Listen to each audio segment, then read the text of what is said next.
దివ్యాత్మ స్వరూపులారా, శివానందలహరి సత్సంగానికి స్వాగతం.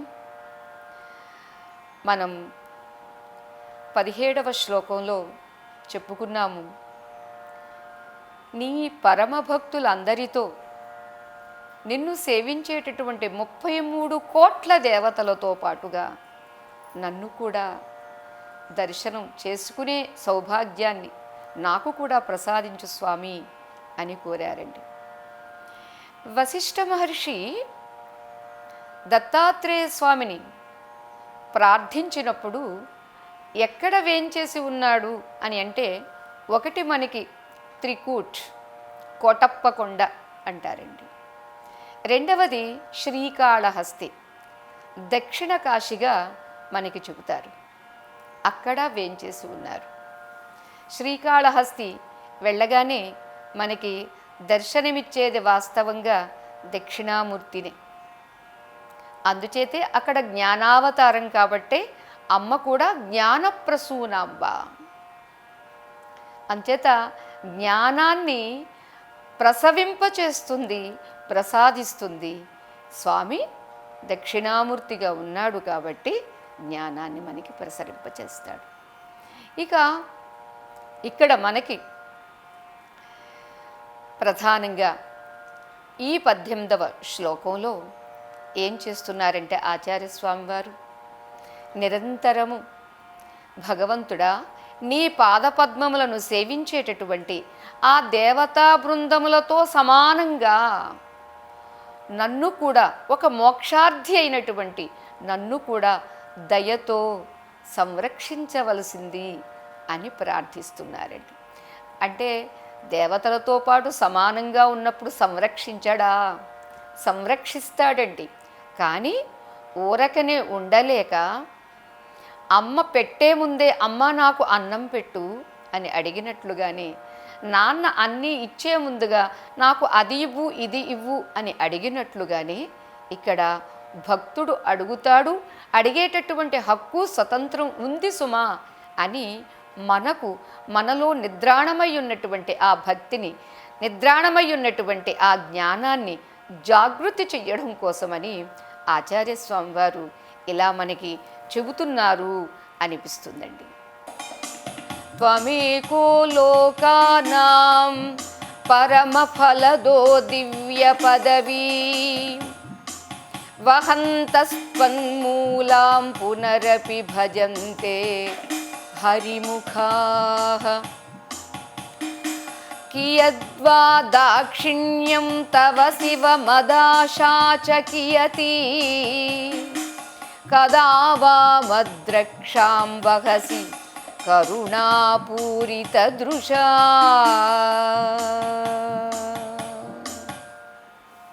హే పరమేశ్వర, త్వమేకో లోకానాం పరమఫలదః శివా అని అంటున్నారండి.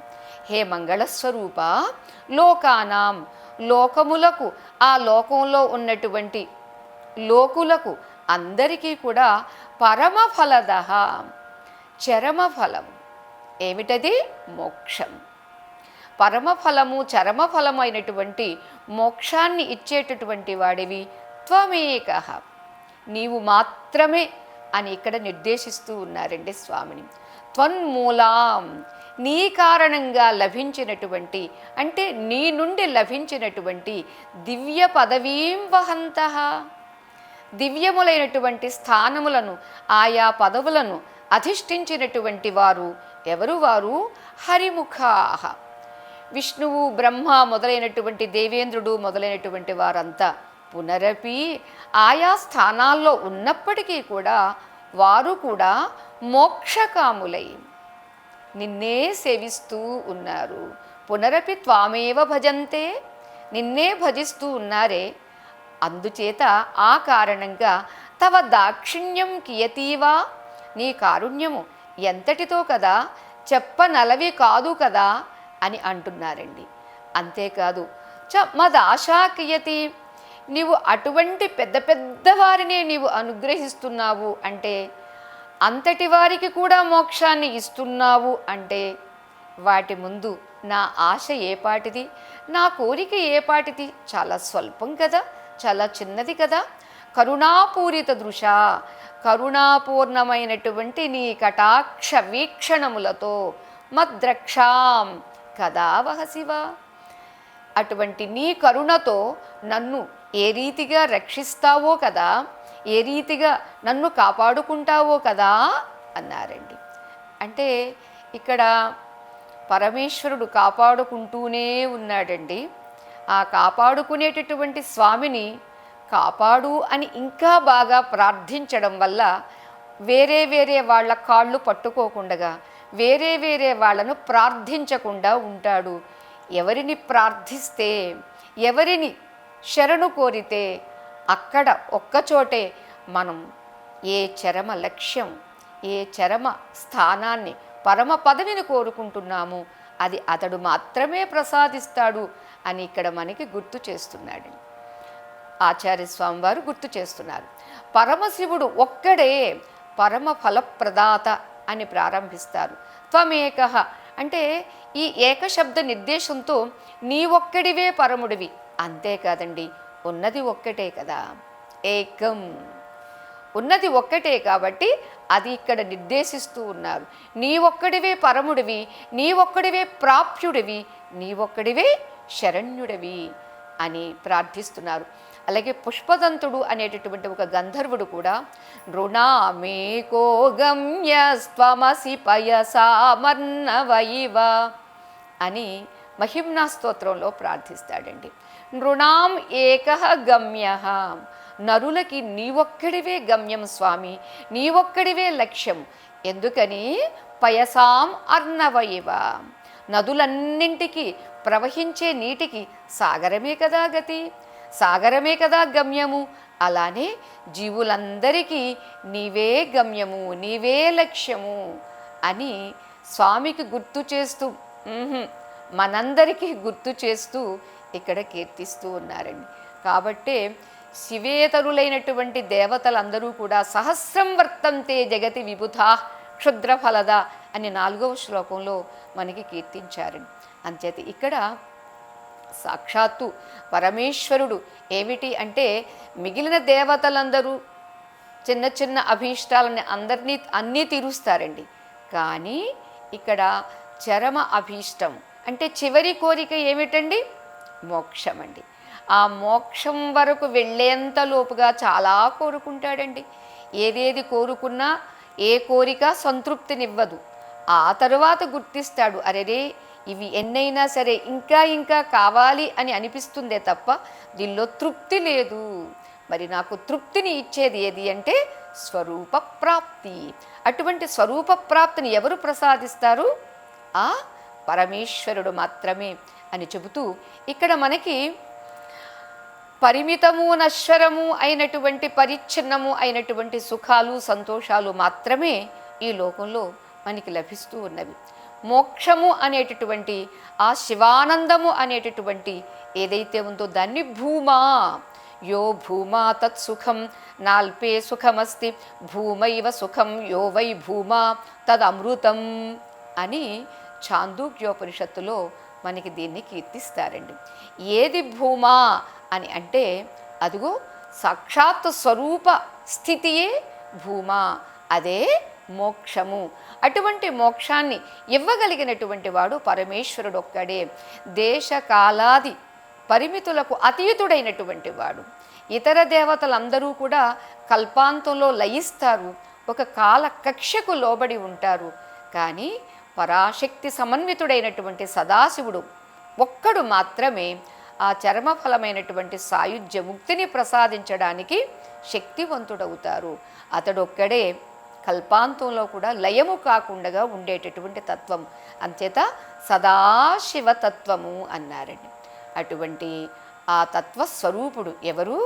శివుడే పరమ ఫలప్రదాత అని అంటూ కియద్వా దాక్షిణ్యం తవ, నీ దాక్షిణ్యము నీ దక్షత ఎటువంటిదో నాకు తెలుసే అని అంటూ దక్షతను నిరూపించడానికి వచ్చినటువంటి అవతారమే దక్షిణామూర్తి అండి. పరాశ్చ శక్తి వివిధైవ శ్రూయతే స్వాభావికీ జ్ఞానబలక్రియాచ అని శ్వేతాశ్వతరంలో కూడా మనకి తెలియచేస్తారండి. యోవై భూమా తదమృతం సకేస్మిన్ ప్రతిష్ఠితీతి స్వే మహిమ్న అని చాందోగ్యంలో కూడా చెబుతారు. అంటే అంతటి అపారమైనటువంటి స్వాభావికమైనటువంటి నీ కరుణార్ద్ర వీక్షణ అనుగ్రహానికి మద ఆశాచ కియతి, నా ఈ చిన్న కోరిక ఏపాటిది కనుక అని అంటూ భూమా శబ్ద సంభావితమైనటువంటి భగవంతుని యొక్క ఆ కారుణ్య శక్తికి నా ఈ స్వల్ప కోరిక అని అంటూ మోక్షం కోరుకోవడం కూడా చాలా స్వల్పమే, అది నీకు ఒక హేళ, అది ఒక లీల, అది నీకు ఒక ఆట అని అంటూ చెబుతారు. కాబట్టి స్వామి ఉపేక్షింపక ఆ కరుణా కటాక్షాన్ని నా మీద ప్రసరింపచేసి నన్ను ధన్యుణ్ణి చెయ్యవే అని కోరుతారండి. ఇక్కడ మరొక భక్తుల గాథ మనం చెప్పుకుందాం. గోపకాంతలు ఇద్దరు. వారు ఎటువంటి వారు అంటే, ఒక గొల్ల వాళ్ళకి ఒక అమ్మాయి పుట్టిందండి. ఆ అమ్మాయి పేరు ఆనందవల్లి. అయితే వాళ్ళు పాలు తీయడంతో ప్రతిరోజు అభిషేకం చేసి వచ్చేవారండి. ఎక్కడ? త్రికూట్లో ఉన్నటువంటి పరమేశ్వరుడికి. ఇలా పిల్ల పుట్టడంతో ఆశ్చర్యము. కులం ఏదైతే ఏమైంది, గుణము కదండి ప్రధానము. ఆ పుట్టిన పిల్లకి ఇదిగో శివుడికి పాలు ఇచ్చిరా, శివుడికి పాలు పోసిరా అని వీళ్ళు తల్లిదండ్రులు అనడము, ఆ చిన్నపిల్ల 5 ఏళ్ల పిల్లప్పటి నుంచి కూడా వెళ్ళడము, పాలు పోసి రావడము, అభిషేకించి రావడము, అలా క్రమక్రమంగా ఆ ఇంటి వారి యొక్క ఆ వాతావరణము, ఆ సహవాసము ఆ పిల్లకి శివుని పట్ల చాలా భక్తిని పెంచిందండి. ఆ పెంచినటువంటి ఆ భక్తిలో ఇక శివుడు తప్ప ఇక తనకి ఏ లోకము లేదండి. శివుడికి పాలు ఇవ్వడము, శివుడికి పాలు అభిషేకం చెయ్యడము, మరలా వచ్చి గొల్లవాళ్ల పిల్ల కాబట్టి, గోపకాంత కాబట్టి మరలా గోవుల్ని మేపుకుంటూ ఉండేదండి. ఇలా నిత్యకృత్యం అయిపోయింది ఆ అమ్మాయికి. అంతేకాదు, మరి శివుడిని అర్చిస్తుంటే, అభిషేకిస్తుంటే ఆ సంస్కారం ఊరికే పోతుందండి. అందరూ ఎంత వినయము, ఎంత విధేయత, అరే చిన్నపిల్లగా ఉంటూ కూడా ఎంత శివభక్తి అని అందరూ అభినందించేవారండి. పండితులు కూడా ఈ అమ్మాయిని చూసి ఆశీర్వదించేవారండి. ఇలా ఉండగా పిల్లకు యుక్త వయస్సు వచ్చింది. కాలము ఆగదు కదూ. యుక్త వయస్సు వచ్చేసరికి ఊళ్ళో వాళ్ళందరూ, అరే ఏమిటి మీ పిల్లకు పెళ్లి చెయ్యరా అని వాళ్ళ తల్లిదండ్రుల్ని అడిగారు. వెంటనే తల్లిదండ్రులు పిల్లను పిలిచి, అమ్మ నీకు పెళ్లి చేస్తాము అనుకుంటున్నాము అన్నారు. ఆ పిల్ల అంటుంది, ఏమో నాకు శివుడొక్కడే నావాడు, శివుడు తప్ప నేనేమీ కోరుకోవట్లేదు, శివుడు నావాడు అంతే అందండి. చూడండి, నావాడు అనుకోవాలి అంటే ఎంత సాన్నిహిత్యం ఉండాలండి. అసలు మనకి అర్చన అభిషేకాలు ఎందుకు అంటే అక్కడ అనురాగం పెరగడం కోసమండి, ఈ భాష్యంలో విరాగం కలగడం కోసమండి. కానీ మనకి రివర్స్ అండి. అంచేత ఆ రివర్స్ అయినటువంటిది మరలా కరెక్ట్ కావాలి అంటే ఏం చెయ్యాలండి? అందుకే అర్చన, అందుకే జపము, అందుకే ధ్యానము, అందుకే స్తోత్రాలు, దీనికోసమే అన్నీ ప్రసాదించబడింది. అంచేత ఆ పిల్ల అలా చెయ్యడంతో శివుడు నావాడు, మీ ఇష్టము అని అందే. అంతే తప్ప నేను పెళ్లి చేసుకోను, అది చెయ్యను అనేటటువంటి అభ్యంతరం కూడా పెట్టలేదండి. సరే, తల్లి తండ్రి చెబుతారు. దగ్గర వాడే ఉన్నాడు మేనరికము. ఆ పిల్లవాడు, వాడి పేరు సుందరయ్య, ఈ అమ్మాయి పేరు ఆనందవల్లి. అంటే ఆనందము అందము, అందము ఆనందము కలిసినవి ఇద్దరికీ వివాహం చేశారండి. ఆ పిల్లవాడు కూడా అదృష్టమండి, భగవద్ అనుగ్రహము. వాడు కూడా సంస్కారవంతుడే. ఈ పిల్లను ఎప్పుడూ కూడా అభ్యంతర పెట్టలేదు. వాడు కూడా వెళ్ళి కలిసి శివుడికి అభిషేకం చేసి ఆ గోవు పాలతోటి మళ్ళా తిరిగి ఇద్దరూ కలిసి హాయిగా ఆ గోవుల్ని మేపుకుంటూ ఉండేవారండి. ఇలా కొన్నాళ్లకు ఆమె గర్భాన్ని ధరించింది. ధరించినటువంటి ఈమె అప్పుడు కూడా ఆ కొండ ఎక్కి, ఏది త్రికూట్ ఆ స్వామి దగ్గర ఈ సంఘటన, అక్కడికి నందివాడ అనేటటువంటి గ్రామంలో ఉండేవారు వీళ్ళు. అటువంటి ఈ అమ్మాయి గర్భిణి అయినప్పటికీ కూడా అభిషేకానికి వెళ్ళడం మానలేదండి. వెళుతూనే ఉంది, అలానే అభిషేకించి వస్తూనే ఉంది. ఇక చివరికి నెలలు నిండినవి.